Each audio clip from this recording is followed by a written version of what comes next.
What's up, guys? ArtistVersion1 here, and welcome back to another edition of the Three-Way Dance Wrestling Podcast. And of course, you can't have a three-way unless there's three of us. So joining me, as always, is Shelby, aka Shubs. Hey. Right. Okay. And joining me, as always, is he better hurry up and bring his jukebox money, Nick. To the Love Shack. What's up, everybody? There you go.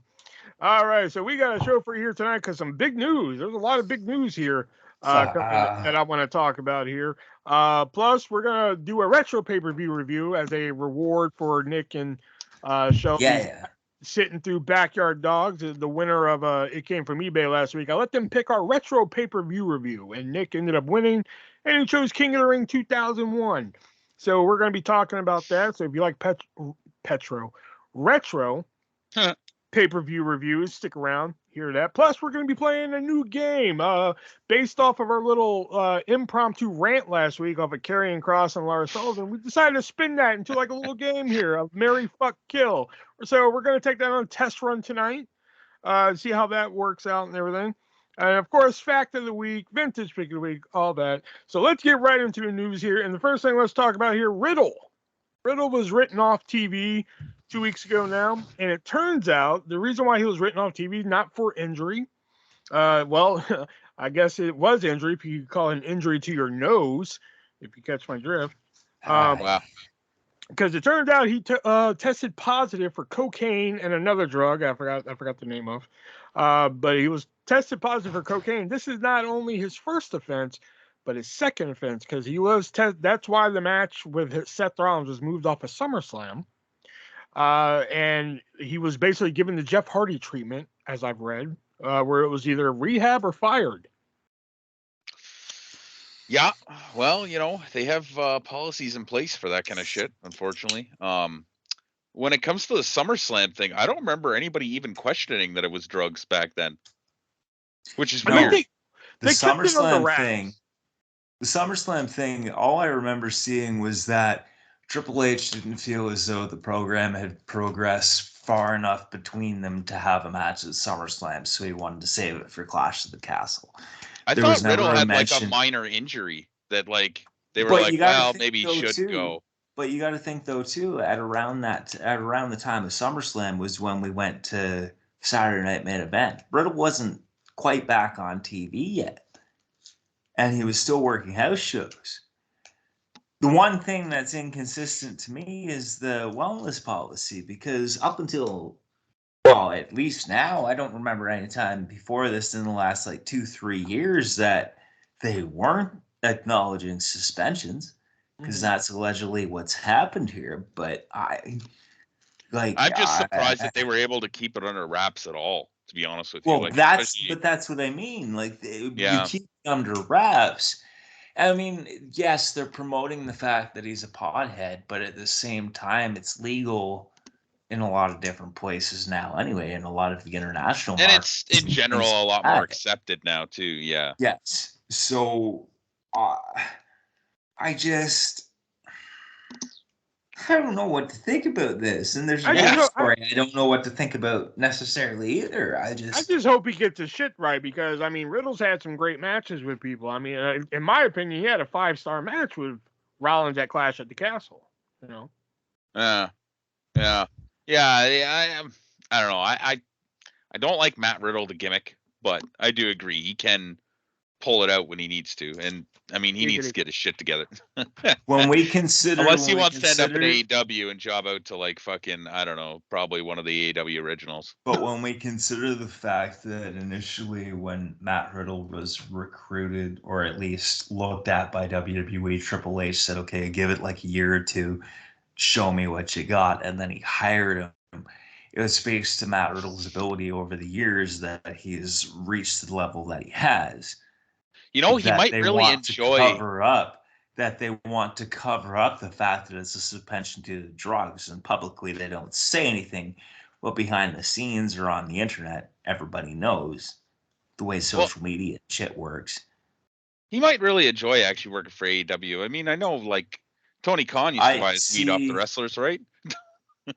his weed. I don't think that dude's smoking weed, man. I think he's on coke or fucking And Well, heavier shit. that's That's what what Riddle tested Riddle's positive on. for. So yeah. looking a Also, lot like- wasn't it Big Swole that said that she used to fucking give Tony Khan weed all the time? Yeah, but Big Swole was butthurt over things that weren't necessarily true when you look at Jade Big and you Swole look was at just like he hates black people, and then like Tony Khan's and like Tony Khan's like, I have have you seen 3 Jade black Cargill? champions. Yeah, he's like I have 3 black champions right now. At the Have time you he seen said that there Jade was 3 black. Cargill? Yeah. Or like, I remember that now. yeah. Although Fucking dumbass. although Tony Khan saying Scorpio Sky. although Tony Khan saying I have 3 black champions at the time was almost equivalent to like I have a black friend. Well, yeah, but I mean, like it sometimes those become such ridiculous allegations that like why do you even fucking give them a She's thought? married Like, to Cedric Alexander. I don't know. Really? Big Swole, Yeah. yeah. I actually wanted to start with this story, so my bad. I was going to lead into Riddle, but I actually wanted to start with this because it's actually pay-per-view type news. But this last weekend, we had the deadline and final battle, so I just wanted quick thoughts on that without mentioning, because I know one of the deadline stories ties into the main story that we're going to talk about later, so without mentioning that. So did y'all see the Iron Survivor matches? no. Wow. I know the results, but I didn't bother watching. Wow. All right. Did y'all watch any of Final Battle? No. No. I actually wanted to, but I was having a hard time finding a stream. Yeah, and same then here. I got the results of the only match I really cared about spoiled to me anyways, and I'm like, I mean, maybe I'll go out of my way. I would like to still see that match, but it's just I think that once was me. I found the stream that had it, but it was just like the audio was off. So like you would hear them pound the mat like for a count, but then like you would see the hand come down later. Do you have the network, right? The WWE network? Yeah, but like for deadline, but not for Okay, Final Battle. but like, do you have that problem on the network? Because I find like, and without saying too much about the pay-per-view, but I was watching this pay-per-view that we're going to be reviewing, and after like 10 minutes, I noticed that like the fucking the audio was off from the actual action, so I had to like refresh my browser, and it's not something new either. I had that problem like all the time, and it's just with the network. That happens sometimes when I watch live, but not with the like old stuff. Do you watch on like a web browser? Do you watch on like web browser? Okay. So you do it the same way I do then. It's weird.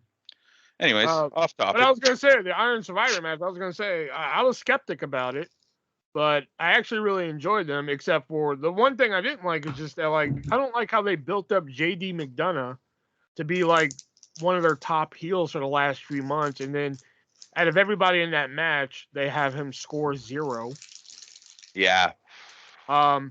Final Battle, the one thing I wanted to mention from that is just that basically Final Battle was a big reset button. All the title.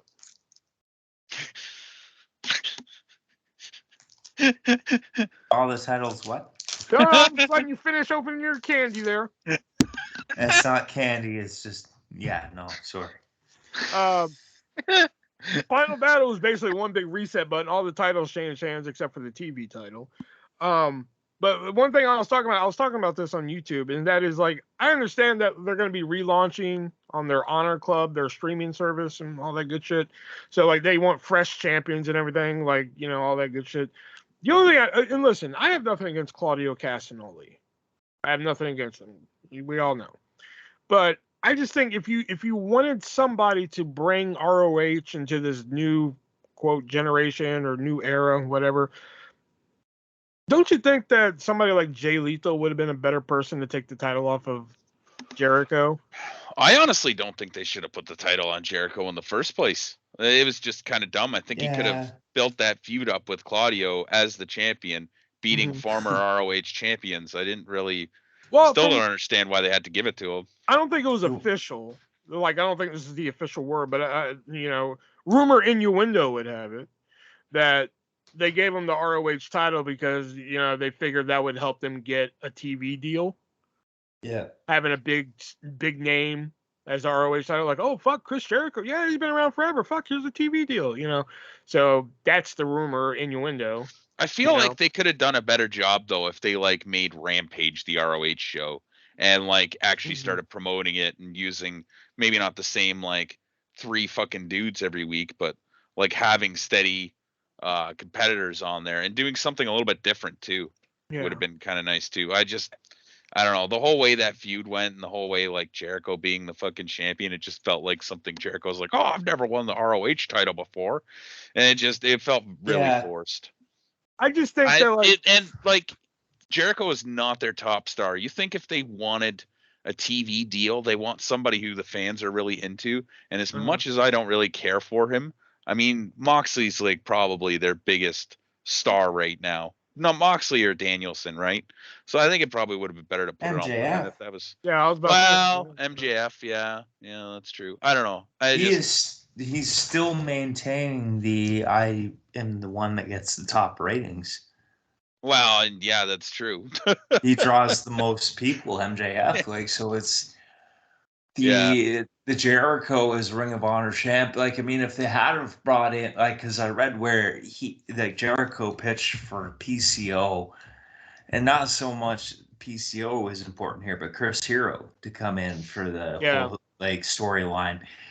And so that, I think, if you had have like spread it out more, even if Jericho had have won here and lost it later, like while you're trying to launch it on Honor Club and at least boost the online presence or the app presence or whatever, or the subscription presence, and then you can bring in Chris Hero and you can bring in fucking PCO or whatever. It's questionable booking at best. How much did fucking giving the belt to Jericho help them to get a TV deal anyways? Because they didn't fucking get one.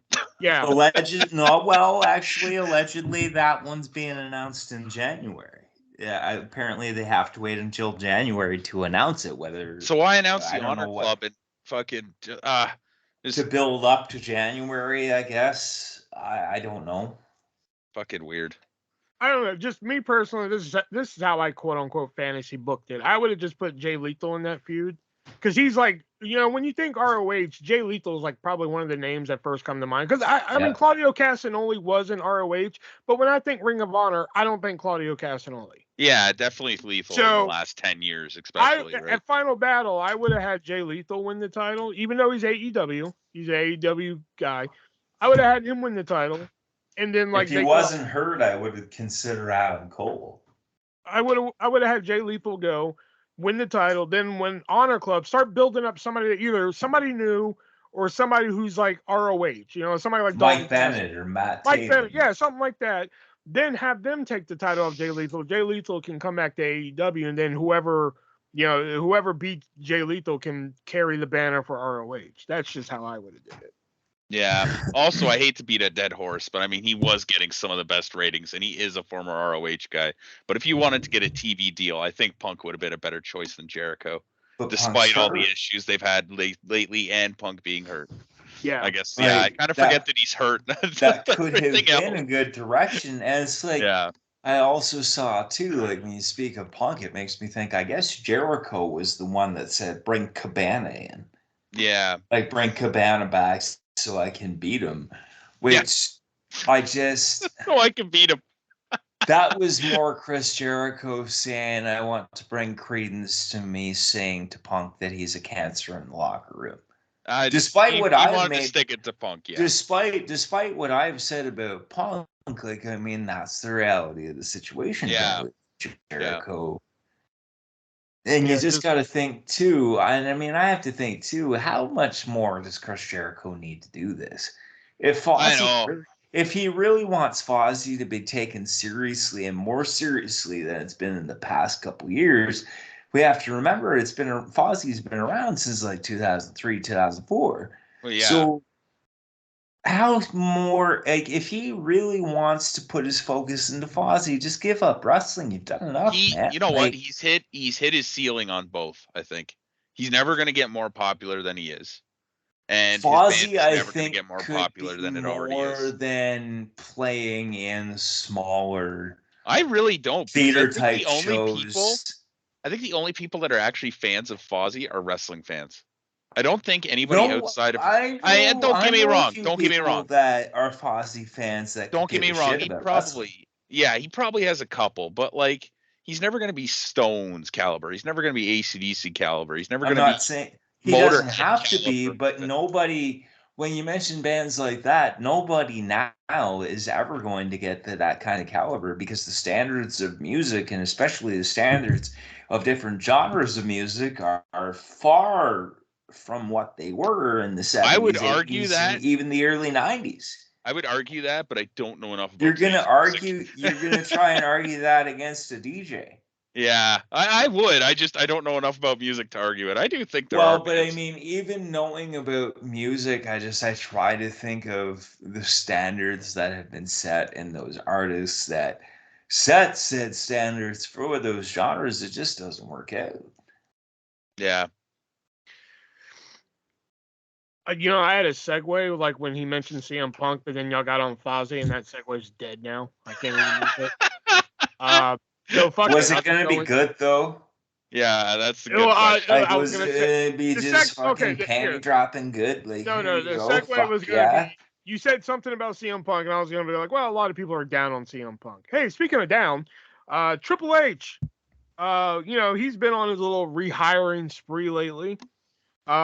With his latest one being Tegan Knox, being the latest rehire. But word coming out is that Triple H is down on some of the people that he's rehired. Gee, I wonder who they are.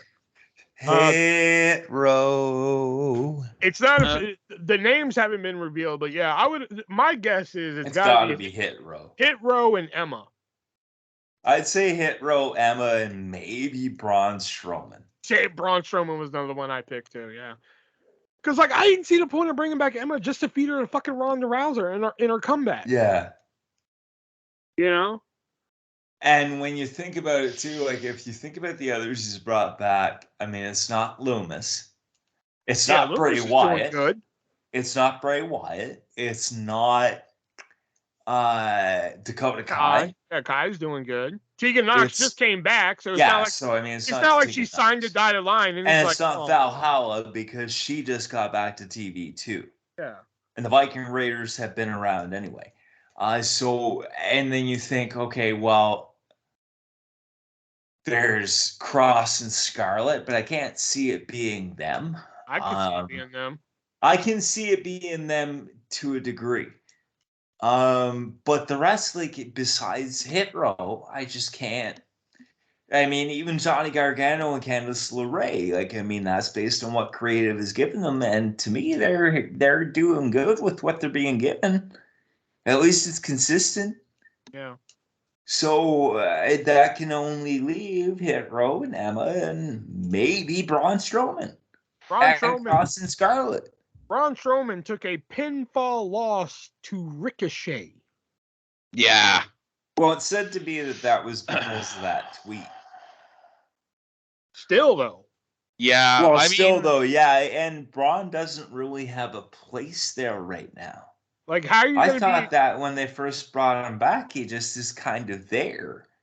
Like, how are you going to be a monster among monsters or men or whatever the fuck he's going by now, and then going to take a pinfall loss with a crucifix to Ricochet? Again, nothing against Ricochet, but like Braun Strowman, a monster among monsters, losing pinfall to Ricochet. That's kind of the problem with like big guys. It's like, what the fuck do you do with them? They're great. It's nice to have with the exception of somebody like Gunther who can work with a smaller guy, and it looks because Gunther isn't like that big, either. Gunther, right? Like, he's a big Gunther's dude, adapting to what his surroundings are, based on his frame and his body type. But Gunther's not like a big man. He doesn't wrestle. But that's like what I'm saying. Man, right? It's a positive thing when I say like he's adapting to his fucking the body type and his surroundings and shit. That's what I'm saying. Yeah. Whereas you look at somebody like fucking Lashley or Strowman or fucking Lesnar or fucking all these others, and it's like, holy fuck, like, what are you gonna do here? See, like Lashley All and these Lesnar, other though, guys, you're gonna fold up like a fucking pretzel, and you might as well fucking eat pieces of shit like them for breakfast. yeah. Lashley and Lesnar, though, can at least wrestle. Like Strowman Yeah. can't. Like he's just a Gunther big can man. too, and that Yeah, matters. yeah, But yeah. Strowman's just a big dude. Yeah, he's Same just as a big dude. Cross and fucking yeah. Yeah, but Cross can't wrestle though. Well, yeah, I suppose. Shelby. Sorry, I was plugging my mic in. Brian Cage can't Oh no, wrestle. I was just seeing if you had a response to the Cross can't wrestle thing. I mean, he's not like a collegiate style wrestler. Yeah, sure. Sit down and shut up. Nobody's like collegiate I am style sitting. because you're comparing to Brock Lesnar or I know. Kurt Angle or fucking Bobby somebody Lashley. like that. What the Yeah. fuck are you talking about? Yeah. I am done with you. Hey, speaking of done, this Oh. this story should bring some cheer to Shelby for this holiday season here. But you know, this story has been it's been a constant somewhat on our podcast here, and it's been one of those will they won't they kind of fucking stories. Like, it's kind of like you see that couple, like, come on, will you two fucking get it over with already? Well, this couple decided not to fuck, and that is WWE and Sasha Banks. They have decided not to get back into bed together after months of speculation that Sasha Banks would return to WWE. It looks like she said, fuck it. Fuck this shit. I'm out of here. She is reportedly done with WWE. As we mentioned last week, she will be, or the week before, she will be wrestling for Wrestle Kingdom 17 in Japan. That deal was It's not done. confirmed that she's wrestling. It says that she's appearing. Okay, appearing. My bad. All right, appearing at Wrestle Kingdom 17. So Shelby, your thoughts? I'm a little hard on Sasha Banks sometimes. I actually like her wrestling. I just think she's a bit of a scummy human being. But CM Punk isn't. Yeah, CM Punk isn't. That's right. That's bullshit. That is bullshit. Hey, CM Punk doesn't take pictures of fans and not allow them anywhere near him. That doesn't matter. So okay, but that doesn't matter because and charge people like $50 for it. Okay, but separating that, you're basically saying it's okay to do what Sasha did, but not do what Punk did, which is the exact same fucking thing. Walk out on your fucking contract. Punk did it. I don't care about any of that. Okay, but you can't. That has nothing to do with it. But that's okay. But you're fucking fuck. But I mean, I do hope that she does well. That always annoyed me when I saw that. I was like, that's fucking stupid. You can't charge people that ridiculous amount of money and then like not be willing to even get close to them. Anyways, that's okay. Then you can no longer get on me for my reasons of hating Matt Cardona. Huh. If that's your reasoning for like Sasha Banks pissing you off sometimes, and you can't get on me for my reasons of hating Matt Cardona. Huh. I don't know if I like that. That's all I got to say. Like, damn, I like that fucking, that pisses me off. Huh. Yeah, you don't have a good comeback for that one, do you? Hey, speaking of comeback. Yeah. Vince McMahon was reportedly like, hey, I got some bad advice. I'm going to come back to WWE, which, okay, I have a lot of problems with this. Did anyone think that he wasn't going to plan on coming back at some point? Here's my problem with that, okay? So he's getting fucking blowjobs for money. Yeah. And the girls the girls blow the whistle on it, no pun intended. Yeah. So he's like, oh shit, I gotta step down. I'm in fucking hot water. So he's like, I retire. See ya. Yeah. Bye. Yeah. Stephanie Nick Khan take over. Triple H takes his fucking place in power.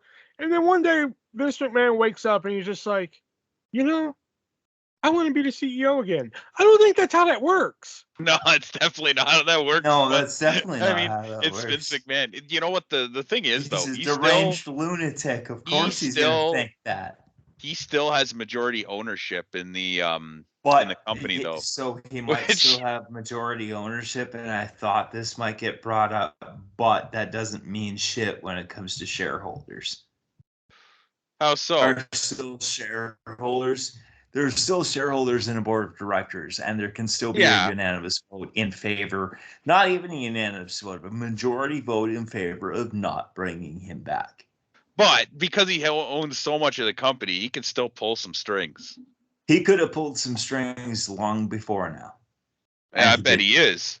Oh, I he don't pulled some think strings, he all will. right, to get some blowjobs. But I don't think when I hear that even close allies of his, without any being named, but close allies of his have told him, like, no, this is not good. You can't come back.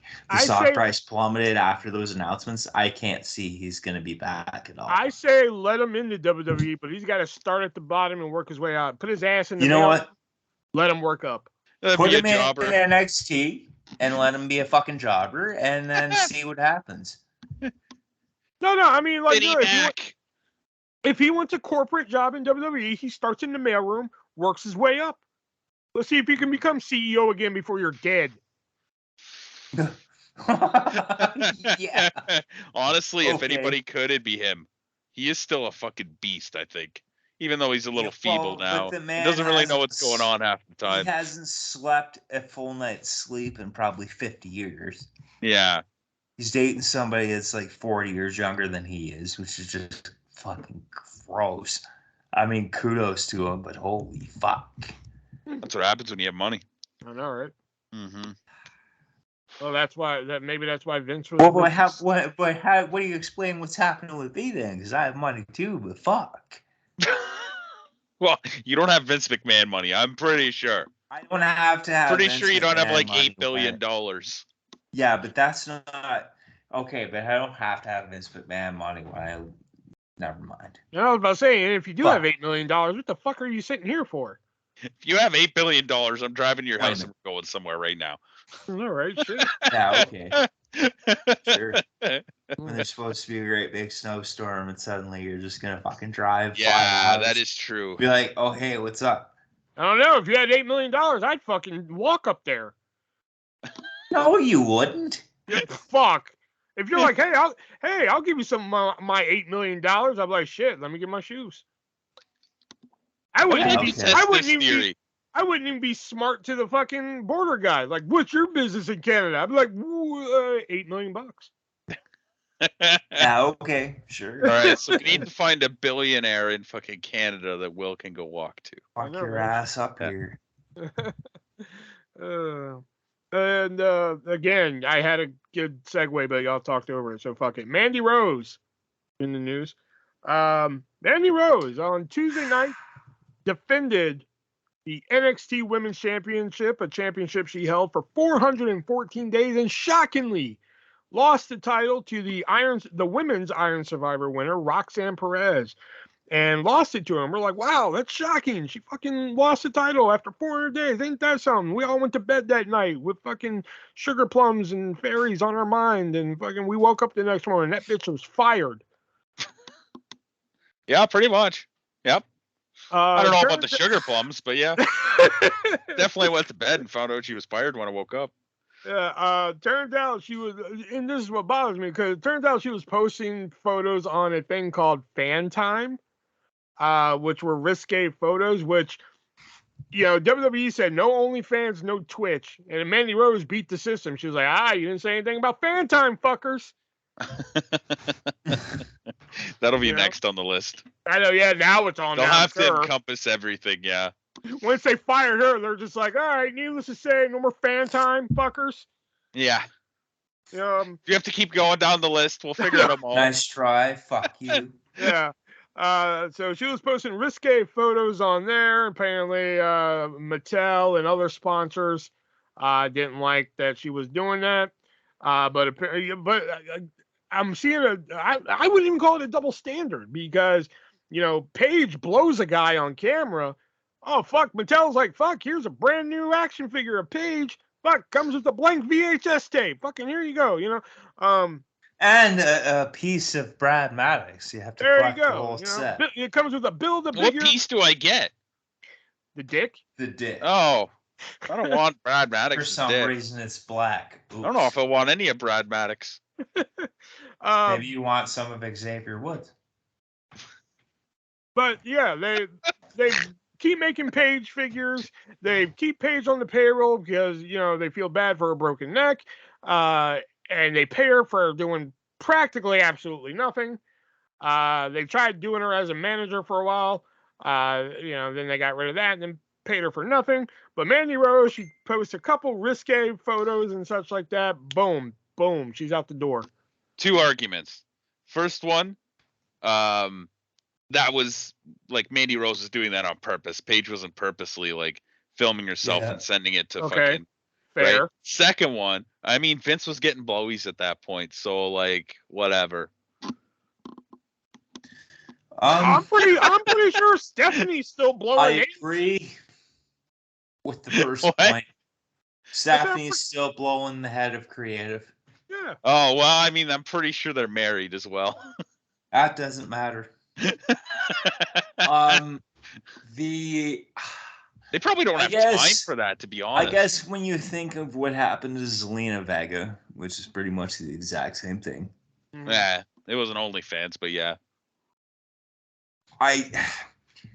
The thing I'm kind of torn about is if she was asked to stop posting such risque stuff or like keep going over the line. If they said, here's the line, you can still post this, you can still have a paywall, but there's a line here because our sponsors want this. If they said that and she said, fuck you, I can understand why she was fired.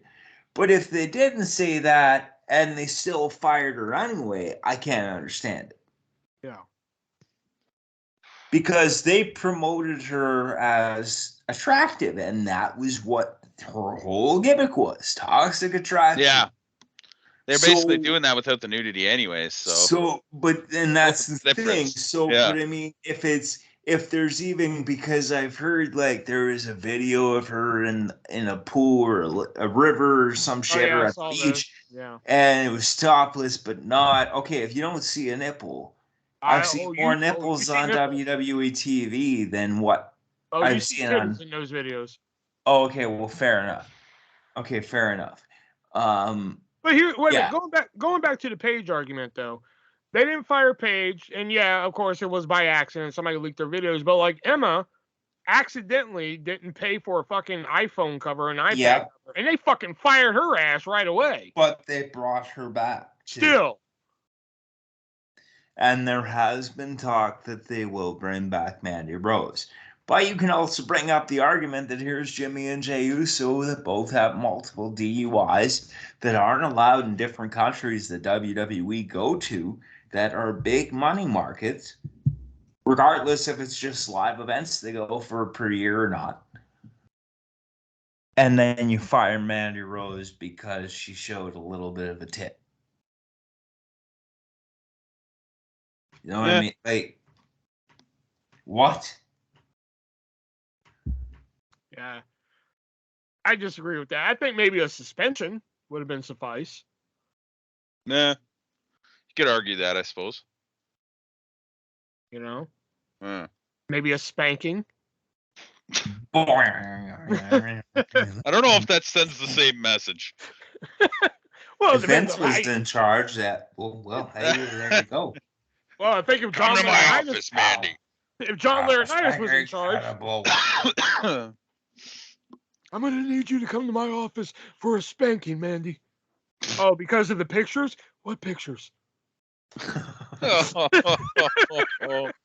Dirty Johnny. All right, that was the news for this week. So now we're going to move on to our games we like to play here. It came from eBay and the 3-word dance, and we always like to start with it came from eBay. Here, let me get my list here. Nope, that's not the bell to end the show. Oh, hey, show's over. God damn it.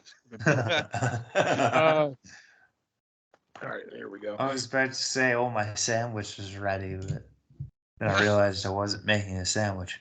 All right, let me just get my score here. And it came from eBay is where I give these guys 3 items from eBay, and they have to figure out which one is the most expensive of the 3 here. So let me find some here. Okay, so let's go with. Okay, is it a WCW NWO Tiger pen game?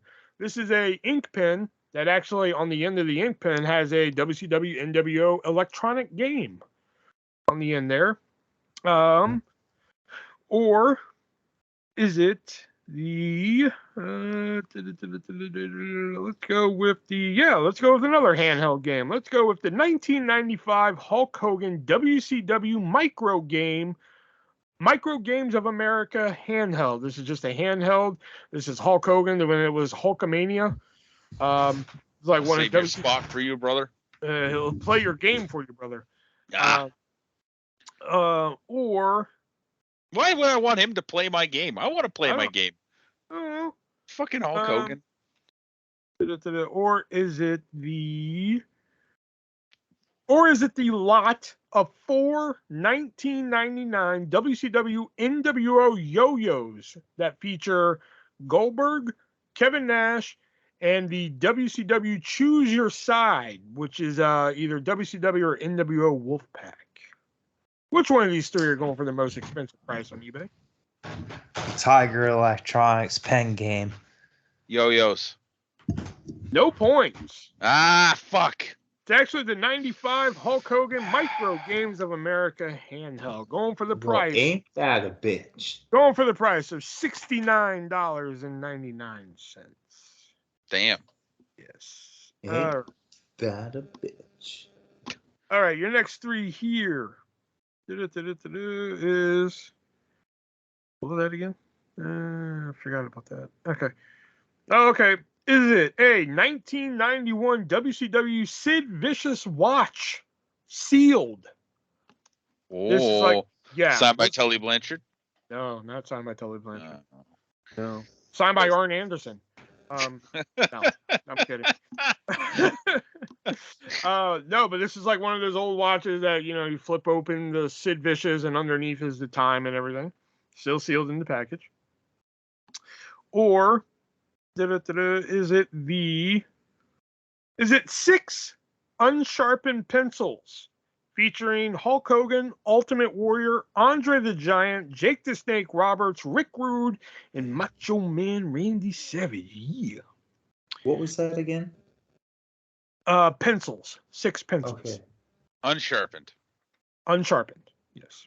Oh, or is it 2 bottles of the Roddy Piper I'm All Out of Bubblegum soda?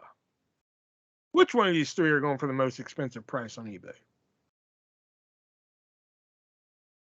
The Roddy Piper I'm All Out of Bubblegum soda. The watch. Points. Shelby. Yes. Woo! Extending the lead.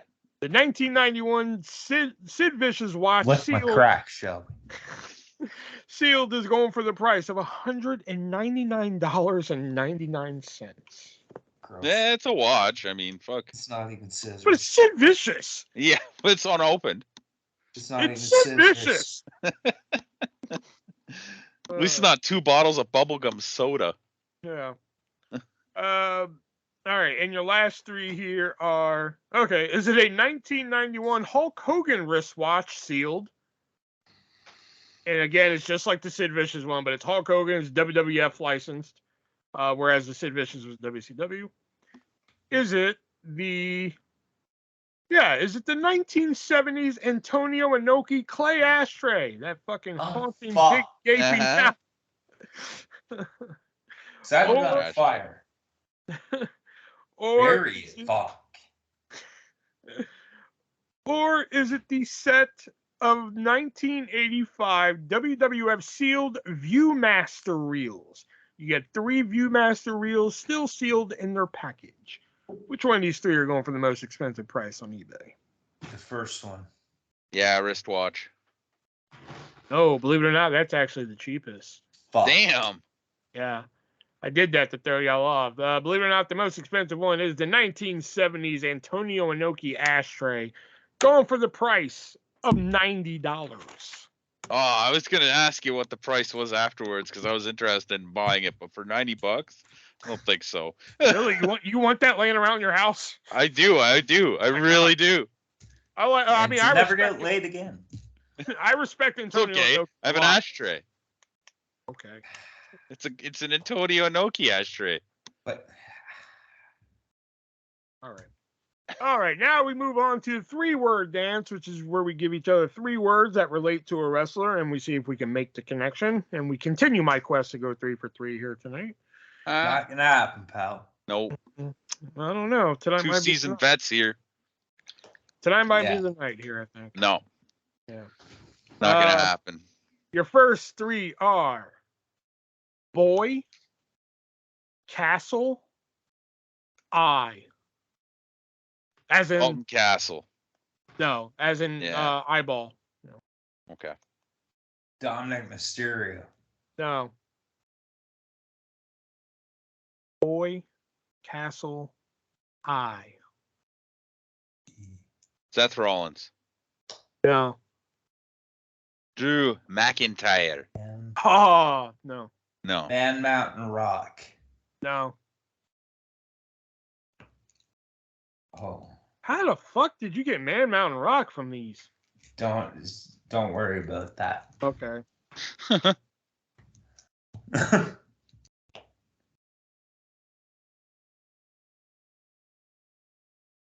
Boy Castle Castle. Eye. Aleister Black. No. Malachi Black. Oh, no. Tommy End. No. Brody King. No. Okay. Castle. Ridge Holland? No. Hint. Your hint being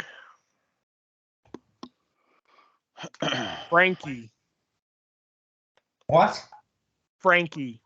Frankie. Road Warrior Animal. No. AJ Road Styles. Warrior Hawk. No and no. Frankie Kazarian. No. Christopher Daniels. No. Scorpio Sky. No. Tracy Brooks. No. I fucking don't know. I No. don't know them. God damn. No. Fuck off. No. Please. No. I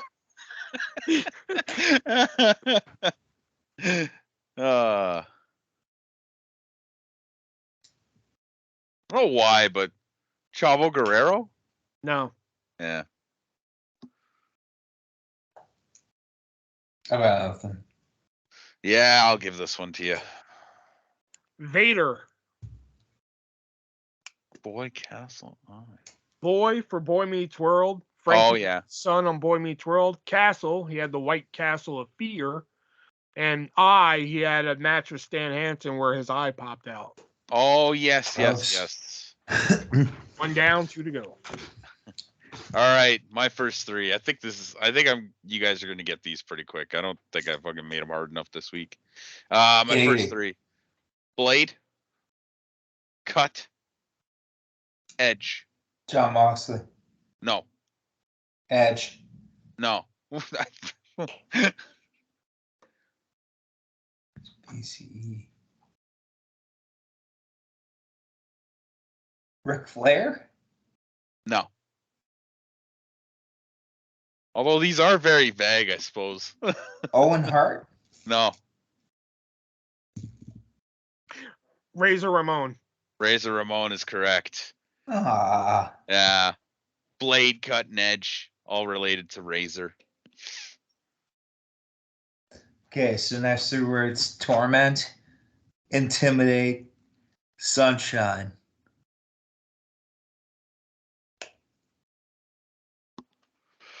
Bray Wyatt, No. The Fiend, No. Husky Harris. No.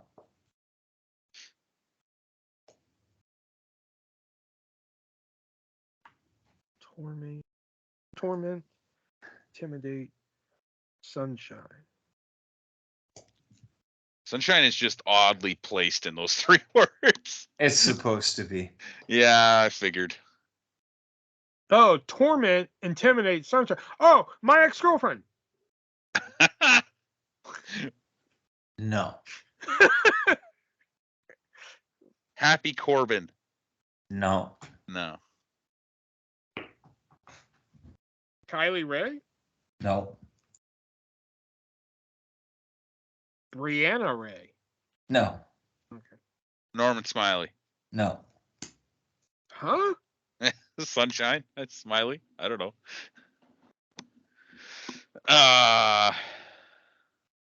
Dances with Dudley. Big Dick Somewhat in the ballpark. Huh. Interesting. Sign Guy Dudley. No. Devon. No. Bubba Ray. Mick Foley. Bully Ray, there you go. Oh, Torment damn and it. intimidate synonyms for bully. Ray of sunshine. Damn it. All right. All right, let's see here. Let's go 2 for 2. All right. Which one do I want to go with? Okay. 3 words are hell, glasses, 16. Ric Flair. No. John Cena. No. Bubba Dudley. No. Devon Dudley. No. Kurt Angle. No. Edge.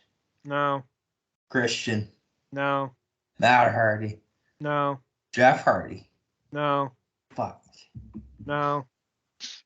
Undertaker. No. Kane. No. Hell. No. Fuck off.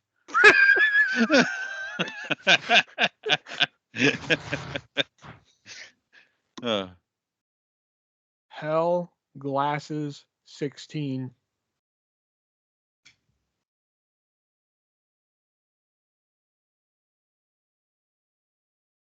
Huh. Hint. Your hint being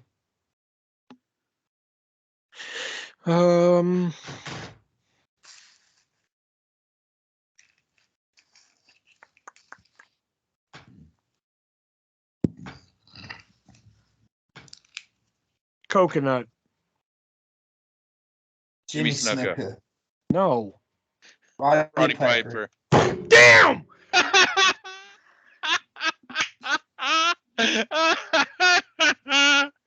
Fuck, Oh, you're that 3 was good. for 3, bitch. Damn it! Hell, because of Hell Comes a Frogtown, Glasses, They Live.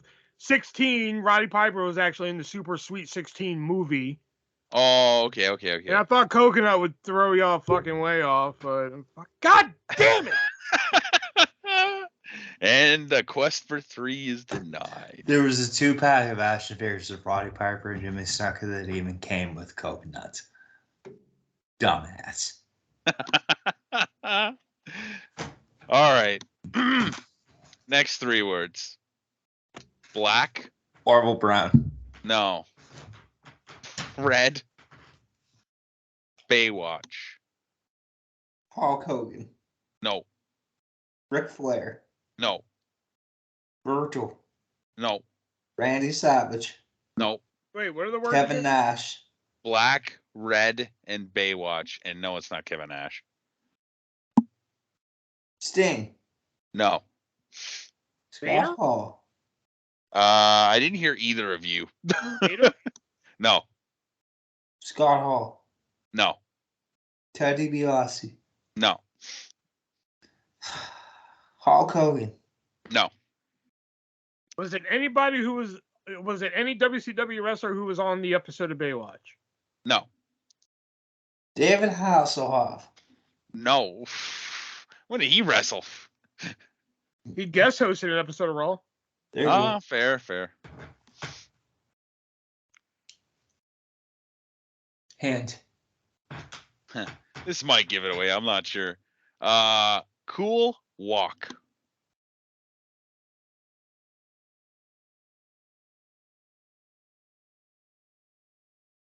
Huh?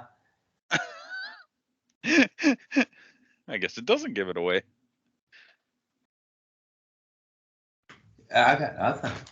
Yeah, I just Black Red Baywatch is what British Bulldog. No. Cool Walk. Oh, I don't know. Yeah, I got nothing. All This right. is what? Black for Black Adam. Red for Red Ah, Notice. Fuck Baywatch. off. He was in Baywatch. Cool, be cool. Walking Tall. The Rock. That's disgusting. Fucking asshole. I got a stumper tonight. I'm happy now. I'm not. You suck. Okay, that's 3 words. Rag. Chair. Black.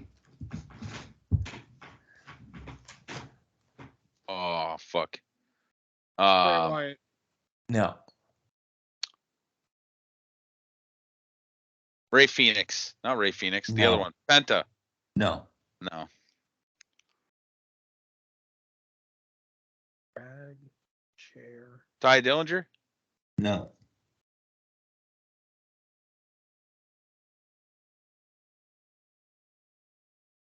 Sabu. No. Yeah, I don't know where Black would have fit exactly, but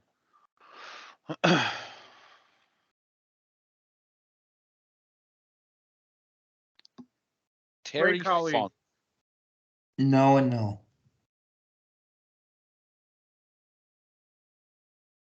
Dalip Singh.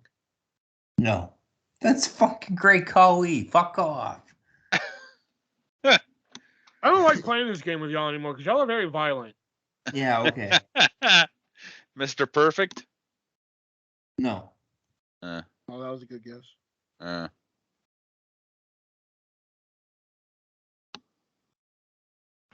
Oh, Bill Alfonso. No. What? That was a good guess too. I figured Rag. He had the rag. He holds the chair for Van Damme. Yeah, and what ECW referees in Black mostly. Yeah. He was like all the time, at least I think. Darby Allin. No. Hint.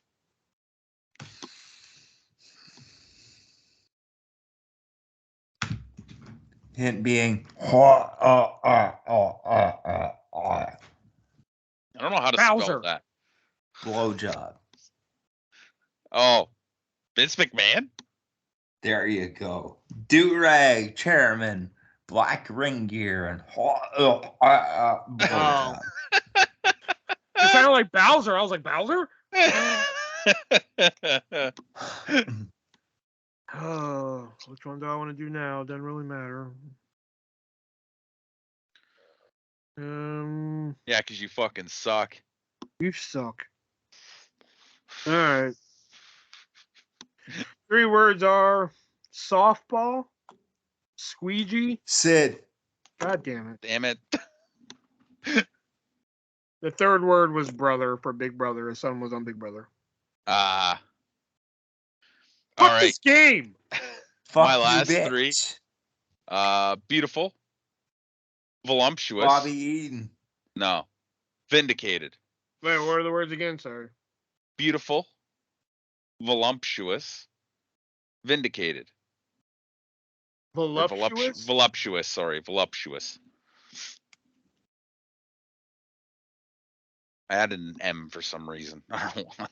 I didn't spell it like that.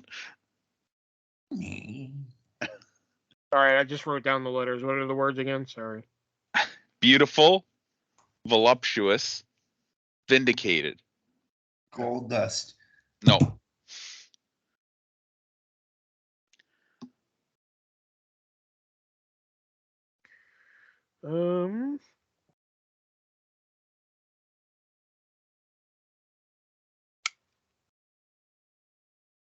Beautiful, voluptuous, vindicated. BBB. BBB.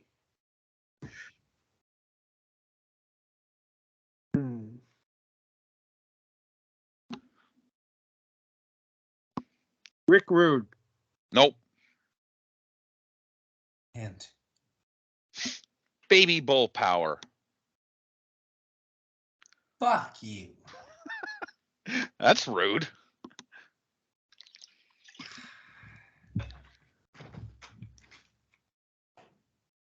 Baby bull power?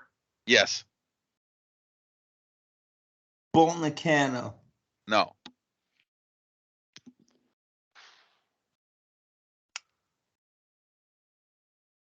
Diamond Dallas Page. Nope. I've got nothing. Yeah, I can't even fathom a guess from these. Beautiful, voluptuous, vindicated, and baby bull power. Big Van Vader. Beautiful, B. Voluptuous, You B. suck. Fuck you. Baby bull power. When he was in the AWA, he started off as baby bull, and then they changed it to bull power. I don't like this game anymore. Okay. Last 3 words. Chain. Muscle. Promo. Hercules? No. Oh, Scott Steiner? Fuck. Don't have to explain it, obviously. No, You fucking no. got it. Fuck's Yeah. sake. When you said chain and muscle, I just, for some reason, I had Hernandez in my head. The promo You was suck. like, what? I think I did okay. You did okay. Of course you did okay. You did okay on the last game too. Fuck. Last week I did a lot better. I think I got like everyone except for one. No, you This week I you only did a got, like, lot 2. better than last week. This week, I think. I don't think so, because I only got like 2 this week. Wow. Oh well. Another week wasted. Anyway. Let's just get on with it now. Who cares? I like the defeat in your voice. This episode is going to be my 13th reason why. Oh. Netflix, folks, copyright. Netflix original coming up. Nick and Shelby, welcome to your tape.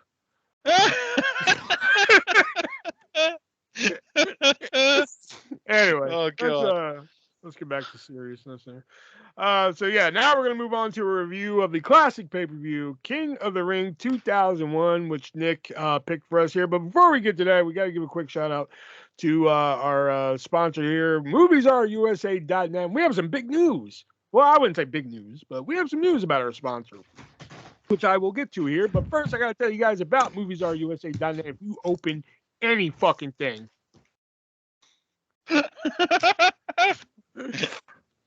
MoviesRUSA.net is a website where you can head on over and find hard-to-find TV shows or movies, and they'll put them on Blu-ray for you or DVD by special request for movies only, unfortunately not for TV shows. And it's movies or TV shows that haven't been on physical media in quite a long time or have never been released on physical media. Because go to your local Walmart, go to your Target, go to your Best Buy, go anywhere that sells DVDs and just look at their section. It's just a pathetic shell of what it used to be, like what, 5-10 years ago? Just pathetic. So head on over to MoviesRUSA.net, where they have Netflix originals. They have movies that are in theaters. Don't want to go to the theaters? Boom, MoviesRUSA.net got you, man. They're going to save you a shit ton of money, too. And if you want to save even more money, you can use our checkout code, which is 3-way. And usually this is where I would say the word, not the number, but bam, we got you covered. You can use either one now. Holy shit. Yeah, you can use 3-way. You can spell that bitch out, or you can use the number 3 and the word way, whatever one's quicker for you. And they're both going to save you a whopping 50% on your purchase. It's landmark, everybody. Exactly. And if you spend over $50, you're going to get free shipping. If you don't want to spend that much, only $5 shipping, but international listeners, don't think we didn't forget about you. We know you're listening out there, Canada and United Arab Emirates and France. We know you're listening and everything. And you can still get the goodness that is MoviesRUSA.net, because they're not just a sponsor. I'm a customer too. I buy shit from them sometimes. Yeah, he may say, here's some shit for free, but I buy shit. I just recently bought the 1984 season of Press Your Luck. I mean, good stuff there. But international listeners, if you want to get the goodness that is moviesarusa.net, it is expensive to ship overseas and everything. So unfortunately, the spend over $50 thing not going to work for you. But if you pay the exact shipping cost, they will gladly ship it to you because, as you know, it is expensive to ship overseas or out of the country because we know Canada's listening too. We have 2 Canadians on the show right now. Canada loves you back. Exactly. Yeah. So yeah, head on over to moviesarusa.net. Let them know that the 3-Way Dance Wrestling Podcast sent you. Use that checkout code, either one, 3-Way. Spell it all out. Hell, I might get a checkout code that says "I love fuzzy brand new carpet" just to see if you spell it all out. Or you can just use 3, the number 3, and way, and save yourself 50%. They have over almost 3,000 titles to choose from. Christmas is about a week away, or 2 weeks away. What is it? Less than 2 weeks. Less than 2 weeks away. So head on over there. So 10 days, actually. 9 days, maybe. Yeah. I mean, like right now, that show Wednesday is still the number 1 show on Netflix. So if you haven't seen it or just want to give it to somebody who doesn't have a Netflix account, but they really like the Addams Family, boom, moviesarusa.net got you covered. So head on over to moviesarusa.net. Use either one of those checkout codes. Save you 50%. And, yeah, there you go. All right. So let's get Tell them we sent you. Yeah, tell them we sent you. Thank you. All right, so let's get to it. King of the Ring 2000. Make us famous, if you will. Good segue. King of the Ring 2001. Jim Ross, Paul Heyman, a very underrated team when it comes to commentary, doing the commentary for the night. The opening package I want to mention here. Too many snakes in the opening package for me. I had to skip it. And they dubbed in DDP's like later music for this because it started with "It's me, it's D." I'm like, he didn't use that till later. You know, the show opens with a fucking promo from DDP, and DDP comes out and he grabs a mic and he's just like, he was revealed as a stalker for Undertaker. And he says like, "Oh, an Undertaker, the footage that I showed, well, that was just PG." And I was just like, wow, he predicted the future. I thought that was funny. And there was a sign in the crowd that I didn't understand. It said Diamond Dallas Pepper. Yeah, I don't understand that one. Yeah, That's weird. I like the promo that DDP gave because this became like the running story throughout the night that DDP wanted to be made famous because that was like Undertaker's thing at the time. Like, come to me, I'll make you famous. I'll make you famous. Yeah. I think this feud had potential. I just think they mucked it all up with him being a stalker. They mucked it all up with that. Was booked wrong. They also mucked it up because did they ever have a singles match? No. It wasn't. Sorry, go ahead. I was about to say, I think they had one. But it wasn't. But it was like a spot. So, like, instead of having this weird "make me famous" bit, why didn't they just have an actual match on this show? Oh. Because I think you would have got more out of that than. And I guess we'll talk about it later. But I didn't care for the bits they did with him. I thought they were just kind of really dumb and made him look like an idiot. So it didn't do anything for me. But I mean, the "make you famous" thing, and you would think that if they were going to put DDP with, their biggest star other than Austin, obviously, but like their longest standing employee at that point, that is like a "make you famous" kind of thing. Like, you would think that bringing him in and pairing him with the Undertaker, like you're strapping the rocket ship to him kind of thing. Yeah. But it didn't end up being that. And that's where it's really kind of weird. I mean, doesn't like make sense. At the time of the invasion, you just had people doing run-ins and shit like that. I just think a better introduction for him, like maybe Taker just got done with the match, and boom, DDP runs in, Diamond cuts him, throws up the symbol, boom, and they're like, "Holy shit, DDP just attacked the Undertaker! Holy fuck!" Hey, Undertaker, this is how you're gonna make me famous. I'm gonna keep fucking screwing me over. Keep stalking his wife. Yeah, exactly. Yeah. Although I will say the reveal is still pretty fucking sick. Yeah. I sometimes don't watch that reveal, reveal. sure, but they could have done that though with what you were saying. Like he could have fucking interfered in a match and then fucking ran up the ramp and fucking pulled it off and then been like Diamond fucking sign or whatever you want to call that one. The fucking. I get you. Yeah, okay. Yeah. But yeah, I wrote down here this feud had potential, but I think they just fucked it up with the stalker thing. I think that was the fatal flaw here. Well, that Yeah. and, you know, the later booking of it, obviously. Oh, and Yeah. apparently, if you buy a front row ticket to a WWE show, you get mic time. Yeah. I did You not also know. notice, like, later in the show, it shows him walking through the back. I'm like, he bought a ticket. Why is he walking through the back of the arena? Yeah, I didn't know that. So I Yeah. gotta remember that next time I go to a WWE show. I'm gonna get a front row ticket. Like, when do I get my mic time? Yeah. You're just gonna hop the guardrail and grab a mic. Hey, What are you doing? I bought a front row ticket. I saw King of the Ring 2001. they'll be like, what?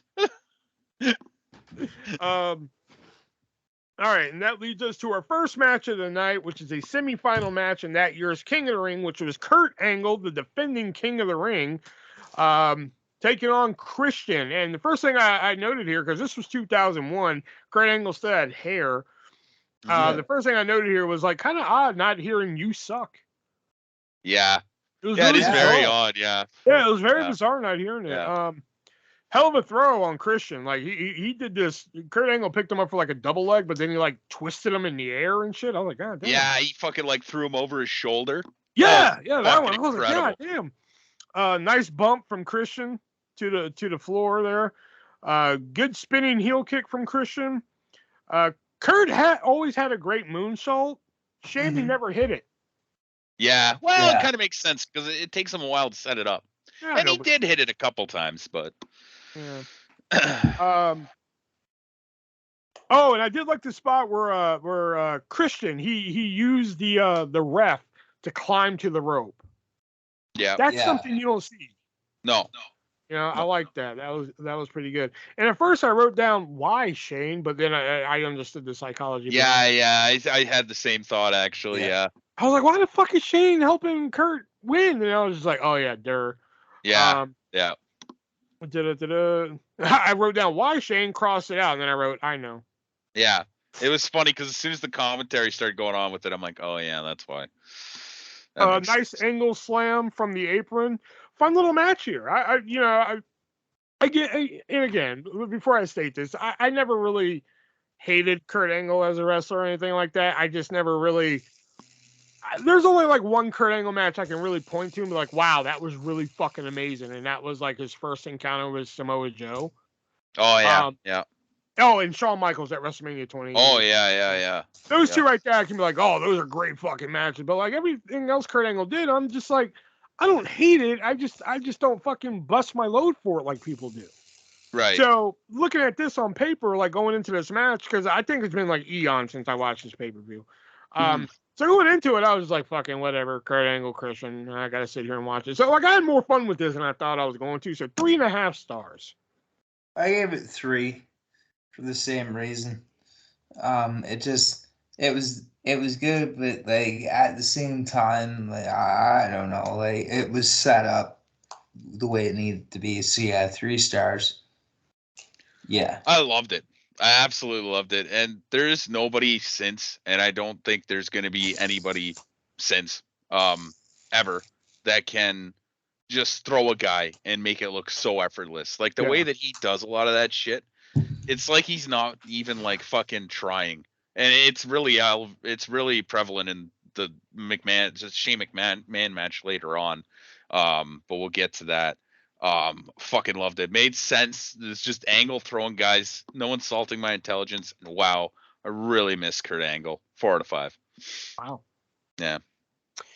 And that puts Kurt Angle in the finals of the King of the Ring. And speaking of the King of the Ring, we have our second semifinal matchup here, which was Edge versus Rhino. Which, okay. Yeah. This is when my notes start to dwindle. Because the only thing I wrote from here was great splash by Rhino. Rhino went to the top rope. Yeah. Splash. That was just like, I looked at that and I was just like, damn, that was pretty.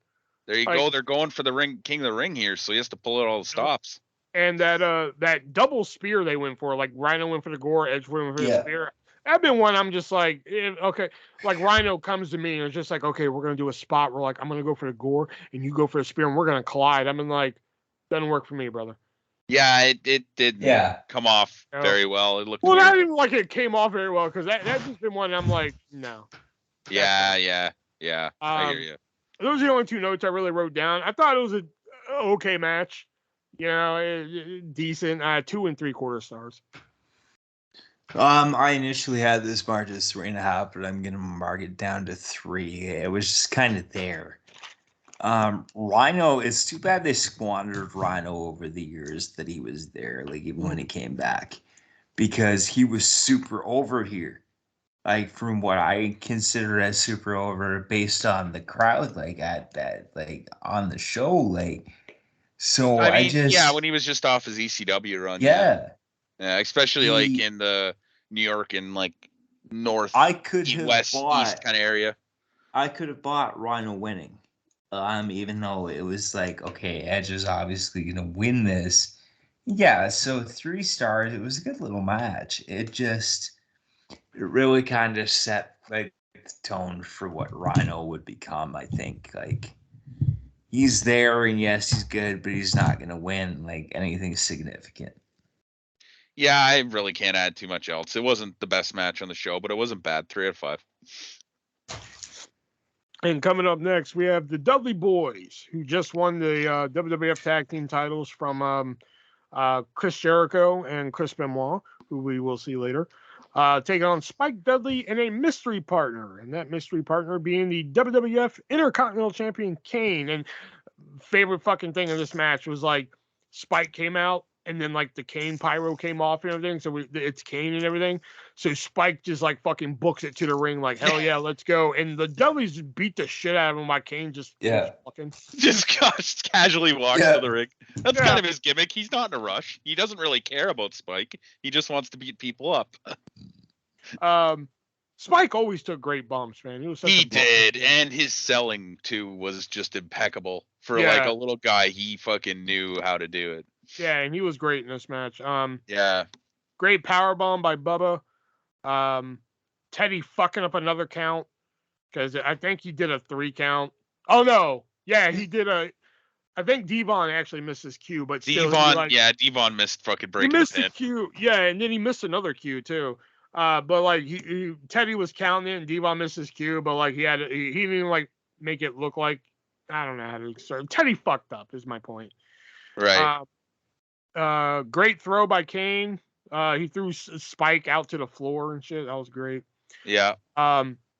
You see Devon like twice come in for like whatever spot they're gonna do, and then finally the third time he gets it right. So I was like, finally Devon gets the spot right.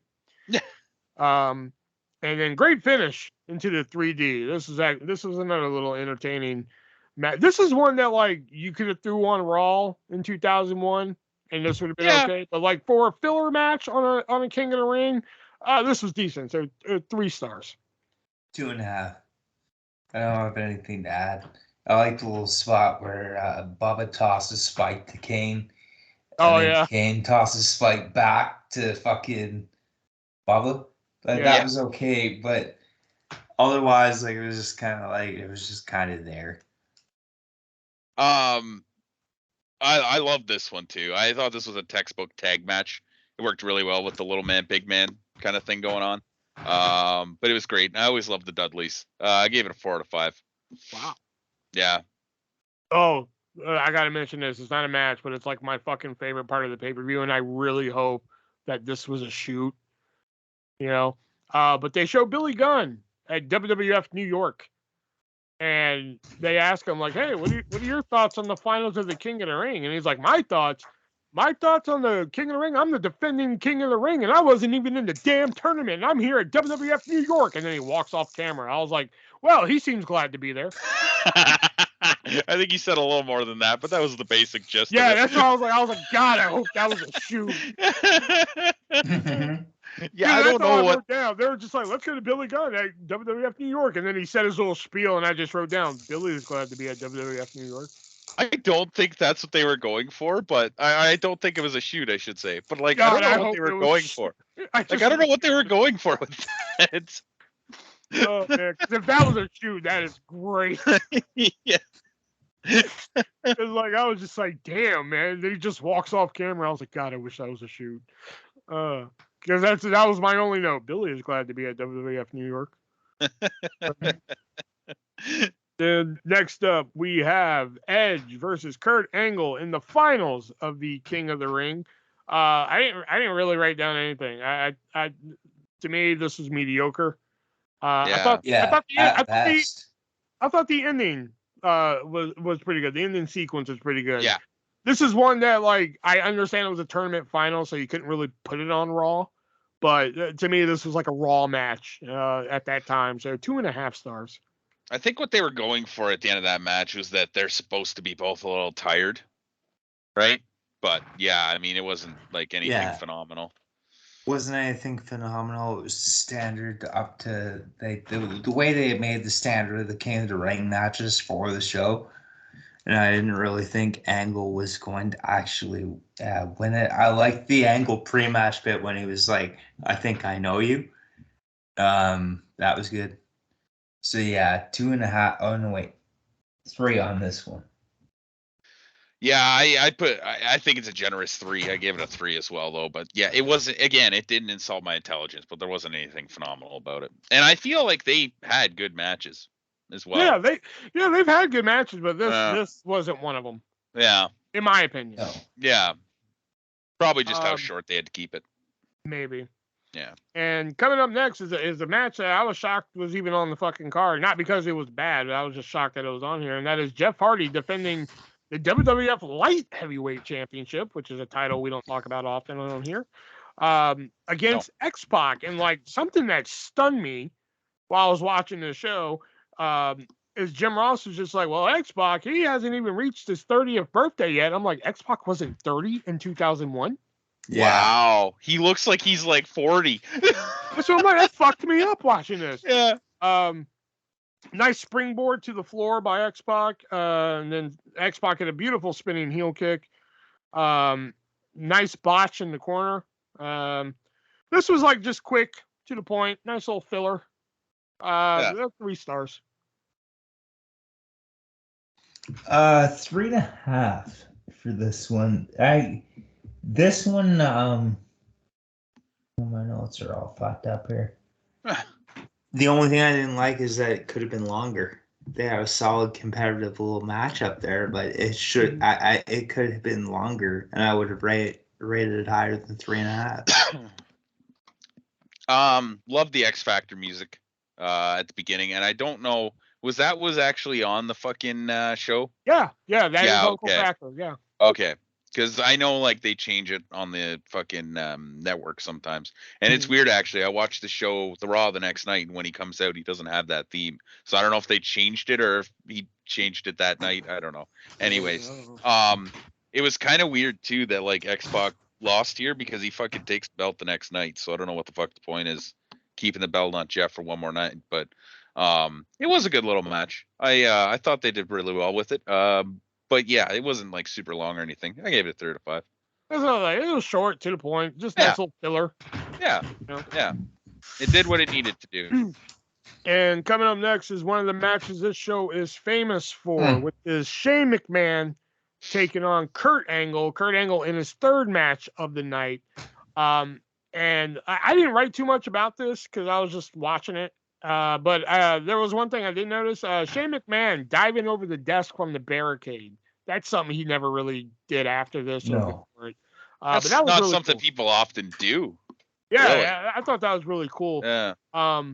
And during the, after when they're inside the glass structure, like after the first time he put Shane through it, and then like he's trying to do it again, I never noticed the one more time chant until this viewing. Oh, Yeah. I never noticed that until this viewing. Those are the only 2 notes I really wrote down. I've always really enjoyed this match. I mean, it's bloody. There's weapons. It's a street fight. Yeah. It ends in the ring. I love it. 5 stars. 5 stars for me too. The best street fight match I've ever fucking watched to this day. Hands down. I fucking love it. 5 stars. What do you think, Shelby? I do love this match. Oh my god. Angle toying with Shane at the beginning, like wrestling him and just like fucking wearing the shit out of Shane was just fucking brilliant, and it was done so well.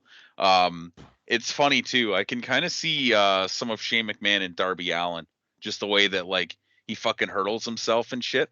It's almost like Darby was a bit of a fan. I mean, it's a street fight, right? They didn't do a whole lot of the contrived spots, which was nice, but they did do a couple of them. Angle holding the fucking garbage can on his chest was kind of a little fucking off-putting, but I mean, it was a good match, and I gave it a 4 out of 5. And you know what? I couldn't pick a match of the night, so I just picked a wrestler of the night. Kurt Angle, man. Holy fuck. I miss Kurt Angle. He was so good back in the day, especially here. I feel like this was really his prime before he started getting all those injuries built up. I have the same note marked down. I miss Kurt. No, how fucking good was Kurt Angle, and I miss Kurt Angle. Like it's just, and there's nobody. I don't know. There probably will be at some point, but nobody since has been able to top some of the shit that he could do in the ring. And this is the match where like he took the suplex in the aisle and broke his tailbone and kept going. Yeah. Well, not to mention when they were doing the belly to bellies and Shane didn't go through. Like Shane's landing on top of him. I feel bad Shane for asked Shane landing him on his to head. Put him through that glass. Yeah, I feel bad for Shane landing on his head. But like Kurt Angle's also getting landed on as well. Yeah, the story with the glass thing is apparently they went to do the belly to belly and it didn't break, obviously.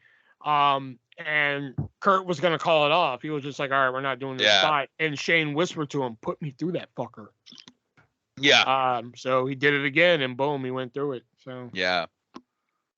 All right, and in the main event, Steve Austin defending the WWF Championship against Chris Jericho and Chris Benoit in a triple threat match. And the story going into this one was if Chris Jericho or Chris Benoit win, they could be defecting to WCW with the WWF title.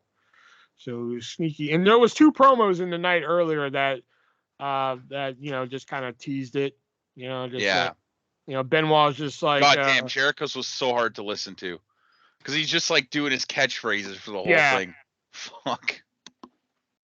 Are you gonna defect to WCW, Jericho? Well, the answer is no. I don't know if I'm gonna do, like shit like that. Yeah, it was just really. Benoit's was just short and to the point. Benoit was just like, well, that remains to be seen, now doesn't it, or something. Yeah, like that, yeah. And he pissed off. This one, I was very late watching this pay-per-view. I actually didn't watch the main event until fucking today, but I have seen this match before, and I'm gonna stand my ground and say that this is easily one of the top 10 best fucking triple threat matches ever. Wow. Yeah, this is fantastic. I fucking love this match. The only thing that really sucks about it is this is the match where Benoit, infamously, hurt his neck. Injured himself, yeah. Yeah. So the on-the-fly finish. Yeah, the on-the-fly finish there. Because, he does the suplex and everybody lays there for a few seconds. Then Austin just covers Benoit and it's over. It's kind of like the Forbidden Door finish where, Rainmaker on Adam Cole and then fucking. Yeah. Then Rainmaker on Jay White, and then we pin Adam Cole. I'm like, what the fuck? Whatever. But yeah, other than that, I mean, this is great. I mean, there were, again, a couple little other things that bothered me. There was rope breaks in here, and I'm like, huh?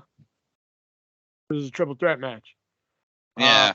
Yeah. And then Jim Ross is like, this is not a no disqualification match. And I'm like, yes, it is. Well, they didn't announce it as a no disqualification match, did they? But it's triple threat. Yeah, but technically there should still be disqualifications. But it's triple threat. But they never said no disqualifications. But it's triple threat rules. No DQ, no count triple out. threat rules. No DQ, no count out. Pinfall submission. I still call bullshit on that. You're entitled to your wrong opinion. But yeah, other than that, I've always loved this match, and it's fantastic. I love the Booker T run-in. This was Booker T's big debut in the E here, coming in just suplexing Austin to a table. I love this. I can't say much more about it. I fucking love it. 5 stars. 3 stars for this one. I love the Booker T spot, but I mean, it's just a triple threat to me. Beg pardon? 3? Sorry. this match felt kind of like, well, neither Benoit or Jericho versus Austin is strong enough to sell a pay-per-view, so we'll just throw them both in. I know they were like a tag team and there's a bit of a story, but it just didn't feel like it. And despite I don't usually, and I didn't really care for this match, but I don't usually like the double. All right, we're done here. I don't usually like the double submission spot, but I think they did it well here because if he taps out, you can't have a co-champion. So what the fuck happens? But the fans fucking hated that. They absolutely fucking hated it. They started booing the shit out of it. Even though Benoit was in it and Jericho and Austin and stuff, yeah, it wasn't really my thing. I gave it a 2 out of 5. But okay, wait a minute. Wait the fuck minute. They even did like working. The shit that you like, they did working. I know. One guy exited the ring, 2 people fucking. That's the thing. That's the thing, though. Them disappearing for multiple minutes at a time, and it made Austin kind of look like a bitch. And I mean, I know like turning Austin heel in general was a mistake, but like fuck, I don't know, just didn't care for it. And it had my favorite wrestler in it too, and I didn't care for it. Wow, you two are on fucking crack. No. Yeah. Sorry. Yeah. Not sorry. I had it at a 3, to be honest with you, and I downgraded it before you started talking about it. And I was like, oh shit. Yeah, this is like one of the best triple threat matches I've ever watched. I mean, I knew about like the injury as well, but I didn't know Yeah. that's what factored into the finish. I thought that they were just trying to get Austin. Well, as okay, a to be heel fair, kind of thing. I don't know that for a fact. I'm assuming that's what had to happen because they look at that long delay before. There was quite a delay. He does the suplex. He holds his neck. Everybody just lays there for a good 20 seconds, and then all of a sudden, Steve Austin crawls over and pins Benoit, who's the one who gave the move. That's true, but like that'd be like if like Austin gave a stunner to Benoit, and then all of a sudden Jericho crawls over and pins Austin. Well, I mean, not quite. You're coming from the top rope. That's supposed to hurt both guys, really. Well, you get my point, is what I'm saying. But I don't see where they were going to go next if that wasn't the finish. I don't know. I don't know. I love it. 5 stars. Yeah, it's great. So on a scale of 1 to 10, what do we give King of the Ring 2001? A solid 8. 8 Curry angles out of 10. I'm going to give it a 7. And I probably would have went 8, but the angle edge match really kind of took me out of it. Everything else was kind of fun. So yeah, I'm going to give it a 7. You know, because it does have 2 great 5-star. You know what? Yeah, fuck it. I'll give it an 8 because it does have 2 5-star matches in here for my nice palate cleanser compared to some of the other pay-per-views we have had to watch. Yeah. You know, I mean, this is no WoW Unleashed, you know, but fuck off. Hey, I'll be hating on WoW Unleashed. We gotta watch that again, yo. No. Next week, WoW Unleashed. This is the end of the Three-Way Dance podcast. And I don't mean the show tonight. I mean ever. Oh, you pussy! Just because you have to watch WoW Unleashed? Yeah, pretty much. You know you love Boom Boom. Fuck it, Boom Boom. Fuck. All right, so that was our review of King of the Ring 2001. And before we debut our new game, Marry Fuck Kill, we are going to hear Nick's Fact of the Week. So, Nick, what do you got? The longest ever match contested for the WWF Championship or the WWE Championship, whatever you want to call it, was actually a title defense from Bruno Sammartino against Waldo Von Erich. Clocking in at 85 minutes. Jesus Christ. Damn. Yeah. Oof. Wasn't Waldo the fake one? No, he was the cousin. No. He was the cousin of Fritz. Oh, okay. Yeah. Oh, yeah. And before I wanted to mention, before going in, it's been a while since I watched this pay-per-view, the King of the Ring, and before going into the triple threat, I could have swore the triple threat was the one where like they had to get like the most submissions in like a certain amount of time, like they had like a time limit, and they... For fuck's sakes. You thought that, eh? Yeah, Are you a fucking idiot?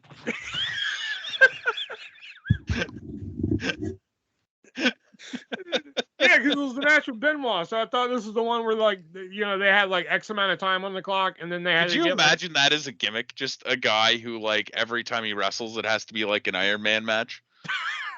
That would be fucking brutal. Man, I've been thinking of a gimmick like where like all the cliches in wrestling, like shit behind the ref's back. Like, what about a wrestler that knows about these cliches and he doesn't fall for them? What? You know what I mean? Like fucking Not like fuck, like how did I think about it? Oh my god. Fuck, what was one of them? Oh, so like okay, for instance, in a battle royal, okay.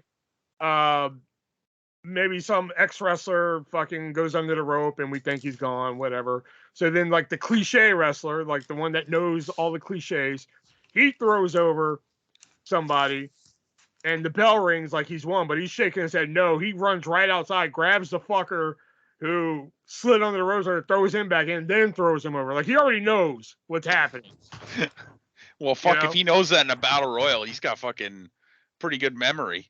Yeah, exactly. Might also be the smartest wrestler ever lived. Because what do we always see? We see that happen, then they're jumping up and down, yay, I won! And then that feels like something they could have done with Dean Douglas, the teacher. Oh well, yeah. But I'm just saying, like somebody who like knows the cliches and shit. Yeah. Like the referee's down and they go for the cover, and then they're like, oh my god, the ref's down and shit like that. The ref goes down, and then before they even go for the cover, they're like calling for a ref, like get out here.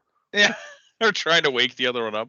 I mean, sometimes they do that anyways, but it's rare though, So I always felt like somebody who like knew all the cliches.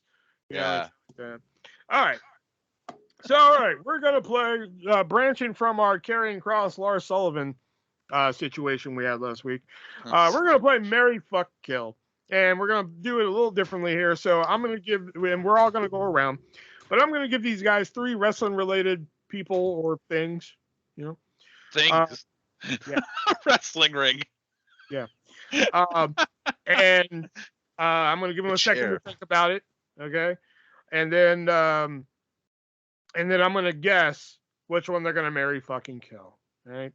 So the first 3 I'm going to start off easy. I'm going to start off like, softcore porn for you here. Oh boy. So your first 3 are Andre the Giant, Haystacks Calhoun, Abdullah the Butcher. So you're gonna kill Abdullah the Butcher. No. Andre the Giant. No, I'm gonna guess for you guys. Wait, what? I'm gonna guess what you guys are gonna do. Yeah.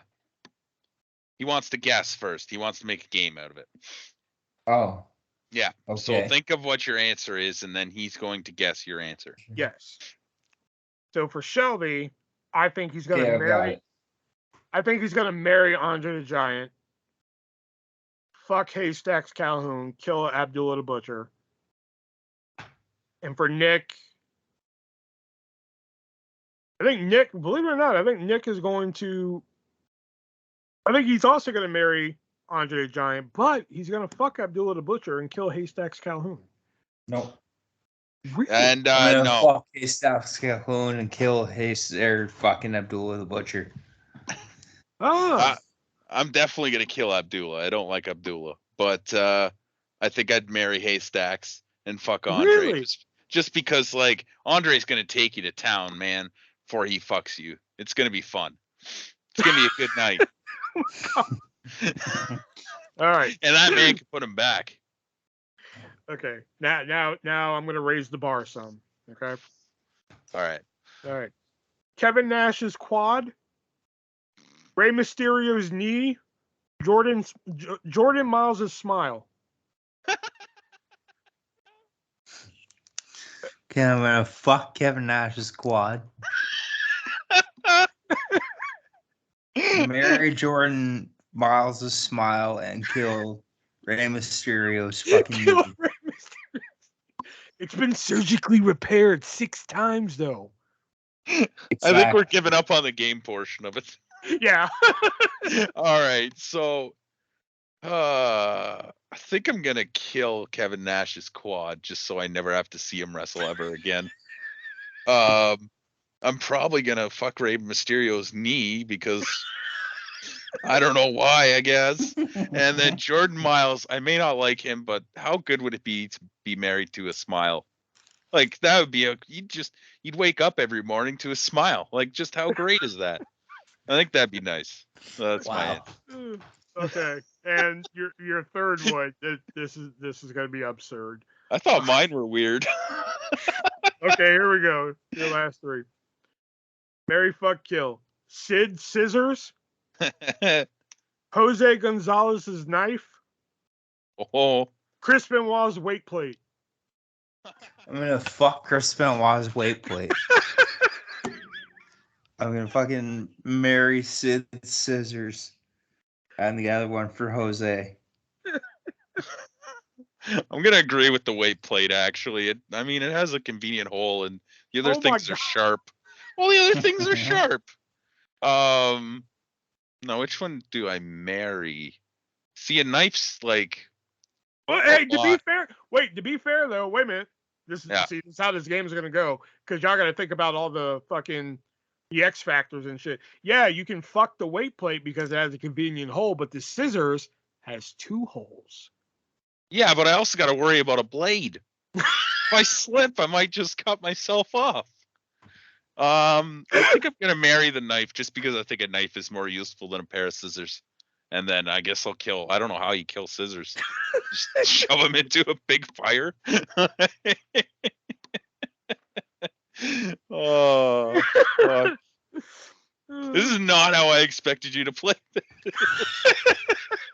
But I'm glad this is working out. I'm glad this is why you did it this way. I figured it'd just be boring if it was just like Alexa Bliss, Charlotte, Sasha Banks. Yeah, we're not. That's just no. This is good actually. You want to go, Nick, or you want me to go? Lars Sullivan, Karrion Kross, Scarlett. Marry Scarlett, fuck Lars Sullivan, kill Karrion Kross. No. Yes. That's the only one that makes sense. I'm gonna marry Karrion Kross, kill fucking Lars Sullivan, and fuck Scarlett. I get. I don't know. You know what?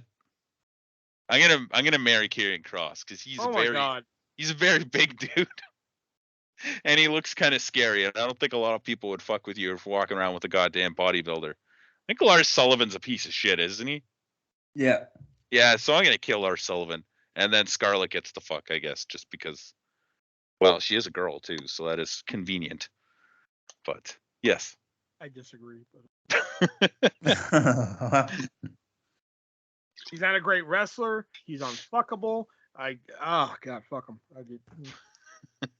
Well, you don't have to fuck if you're married. Well, figuratively, I mean. Mm-hmm. You got more there, Nick? Oh, wait, I'm supposed to go next? Yeah, go again. Do all 3, yeah. Okay, fucking Paige, Charlotte, and Becky. Lame. Okay, fine. Skip that. Eric, Ivar, and Valhalla. All right, fuck Ivar because he seems kind of cuddly. Yeah, I agree with that. Marry Valhalla, and sorry, I'd have to kill Eric. Yeah, see, that's the same where I'm at. Because Ivar would be kind of cuddly, and I'd fuck Valhalla, and fucking by process of elimination, I'd have to kill Eric. Yeah, not that I think I'm going. Not that I'm going anything against Eric, but he just by process of elimination. Yeah, it's just the odd man out in this situation. Yeah, I think I'm gonna go the same. To be honest with you, I like that lineup there. Yeah, it's good. But I will do Sasha, Paige, and what was it? Sasha, Paige, and Charlotte. Yeah, Paige, Charlotte, Becky. Oh, what was it? Paige, Charlotte, Becky. Oh, PCB. Okay, marry Charlotte, fuck Becky, kill Paige. See, I would marry Becky, fuck Paige, and kill Charlotte. Oh, how dare you! Woo! I was honestly thinking the same as Nick, to be honest with you. How dare you? Yeah, not because I don't like by marrying Charlotte. But Becky, you get to fuck process. Becky too. Also, You get she to lives in fuck this Ireland, and fuck Ireland's Hayes. fucking dope. I haven't been to Ireland yet. I want to go Oh, there it's though. fucking 'Cause I dope. hear it's fucking awesome.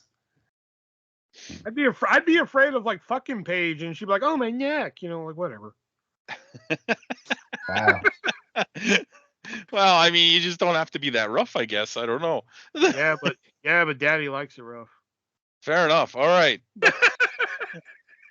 I thought I was gonna have the weird ones here, but now Well, I mine guess pale that's my comparison to 3. yours. So all right.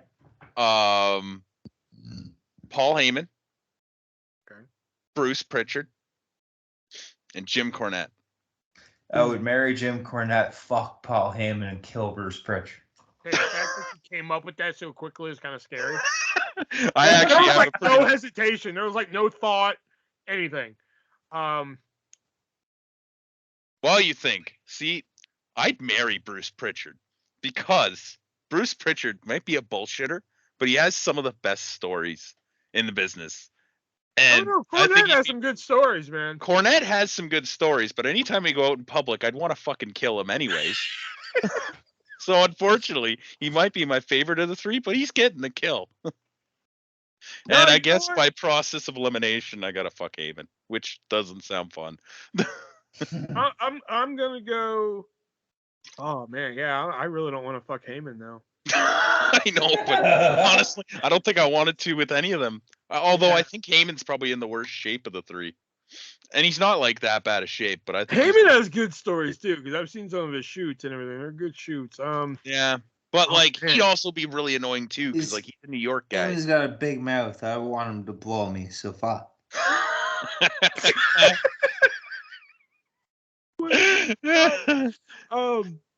Man, I don't know what I want to do. Okay. Is this how they did it in ECW, Heyman?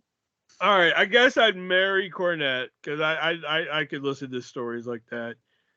I'm sorry, I have to kill Paul Heyman. I don't want to, but I have to, and I guess I'd fuck Bruce Pritchard. I love you. Yeah. I didn't want to kill Paul Heyman, but like as that scenario, I can't fuck Paul Heyman. I'm sorry. All right. Next 3: Vince McMahon, Okay. Shane McMahon, Okay. and Linda McMahon. I had a feeling that was gonna be the third one. Yeah. I'm gonna marry Stephanie would fucking be too Vince obvious. McMahon. You're gonna Sign marry a Vince? prenup. And I'm gonna fuck Linda and kill Shane. I'm going to fuck Vince because then I could probably get some hush money out of it. That's a good point too. Actually. Yeah, I guess I'll fuck Vince, marry Shane, and I'm sorry, I have to kill Linda. See, I was gonna marry Linda, and that's only because she's an elderly woman, and I feel like she's probably a pretty good cook when she wants to. Plus, she has a pretty good chunk of the family fortune as well. And I think Shane would be a lot of fun to go out with, so I guess I'll fuck Shane, and I'm gonna kill Vince, I guess. No hush money for you. Yeah, well, maybe I can make a deal with him before I murder him. There you go. And my last 3: Vince Russo, Ed Ferrara, Jim Herd. I'm gonna fuck Vince Russo. I'm gonna kill Ed Ferrara, and I'm gonna marry Jim Herd. Really? Pizza money? Enough said. Yeah, that's what I was thinking too. I'm definitely marrying Jim Herd, and I think. Really? I don't know. Yeah. I don't know the other 2. I don't know Ed Ferrara that well, so it probably wasn't. But I guess I'll just say Russo, just because I don't like him. I'll kill Russo. I guess I'm fucking Ed Ferrara.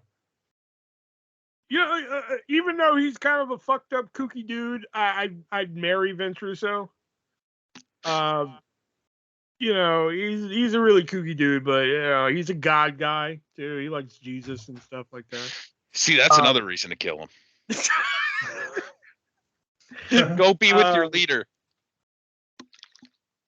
Is Jim Herd even still alive? No, I don't know. Let me rock a wiki on that. Yeah, I that's don't think so, good. that one. Because I'm not sure. I've never been sure of that. I listened to Cornette go He ain't on dead. about him, and I'm like, oh, fuck. Nope, he's still alive. Is he? How old is he? He was born in 1939. He's fucking old. Yeah, he's really old. So, okay. So I'd marry Vince Russo. Fuck, Jim Hurd's like... See, that's the other man, thing, here. too. If you kill Vince Russo and you don't kill Jim Cornette, you get to be there when Jim Cornette pisses on Vince Russo's grave. 1939. He's fucking old. That's true, though. Yeah. So, yeah, I'm gonna marry Vince Russo. I'm sorry, I have to kill Jim Hurd. Yeah, That's okay. He's pretty old. Ferrara. Well, that Bitch, because they were all like, gonna fuck Ed Ferrara. Jim Hurd and two fucking words. Oklahoma. I have to kill Jim Hurd because of two words, man. Arachne man. All right. No. Another two words. Ding dongs. Yeah. And then I guess I'd fuck Ed Ferrara. I guess he could slather me in barbecue sauce and call me Oklahoma. I guess. All right. Well, that was very fuck kill, I guess. Next time I'm being even more creative. That's what I was like. I didn't want to just be like Sasha, Becky. You know, Yeah. This is boring. You know, I think I spiced it up some. Yeah. I had something else I had something else in place of Jordan Miles' smile, but I couldn't remember what the hell it was. And I was gonna go with Kylie Ray's depression, but yeah, I figured that was just even darker than fucking Jose Gonzalez's knife. Yeah, definitely. So yeah. All right, so that was our Marry Fuck Kill. If you're listening to this on YouTube, then hey, let us know what you think about that. So now we're gonna move on to our vintage picks of the week. We're about to wrap up here. This is where we usually give you guys a vintage pick, something we think you should watch, a show, a promo, something, we think you should seek out and watch. So Shelby, what's your vintage pick of the week? SummerSlam 2001, Kurt Angle versus Steve Austin for the WWF Championship. I love in the beginning when Austin's making his entrance and Angle meets him like halfway. Austin just fucking whips the belt over Angle's head and then they start fucking fighting. It's just a fucking match from start to finish. It's great. Nick?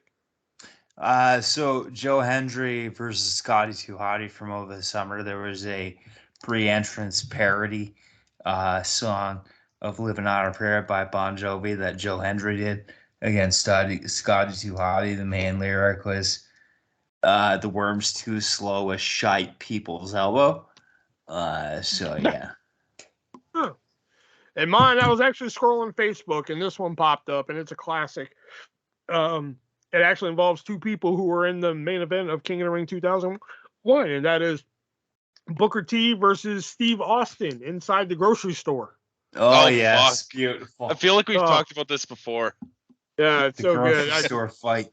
Yeah, he comes out of that cool jackass on aisle 5. Yeah. Hey, Book, got milk? And, oh god, it's so good. Price check on jackass. Yeah. We have a special on cans of whoop ass in aisle 2. Booker T's like, what the hell? So good. Fun fact about that. I have a fact of the week for that. You know how much WWE had to pay that store after they wrecked it and everything? $52,000. I can only imagine. $2,500. That's it. That's it. $2,500. Holy shit. Wow.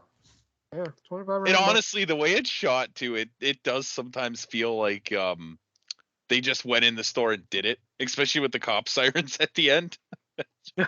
It's done so well. But I always love that, like, hey, Book, got milk? And he's like, oh, yeah. That is my favorite. Oh, and he does the pizza in the eye thing too. All right. When starts singing into the fucking hit your eye like a big pizza pie. That's amore. I might go watch that now. Fuck. There's the bell, so we know what that means. That signifies the end of the Three-Way Dance Wrestling Podcast. No pay-per-views coming up this week.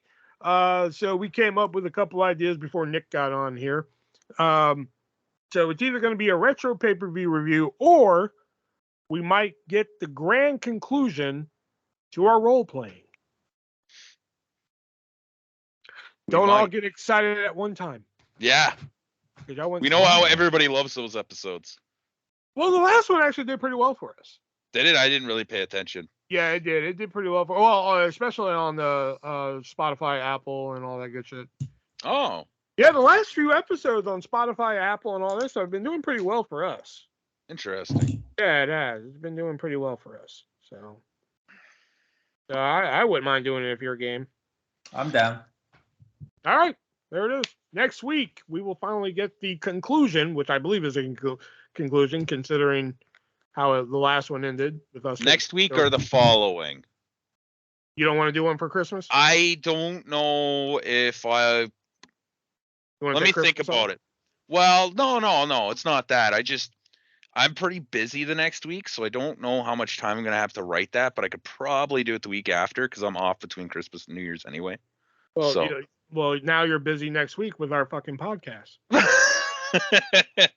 I'm not saying no. Just let me think it over and I'll let you know. So I'll let you know by Sunday. We'll say it here now. If Shelby can't come up with the show this week, then we will be taking next week off. So until then, if we're not on next week, Merry Christmas, Happy New Year, Happy Holidays, Happy Hanukkah, Happy Kwanzaa, Happy Kwanzaa, and if none of that, all that. And if you don't like any of those, then happy shut the fuck up. Happy enjoy your sweets and turkey. Yeah. And then if we do see you next week, well then, hey, we'll see you next week. So for Nick and Shelby, I am the Artist Version 1, and remember, be breezy.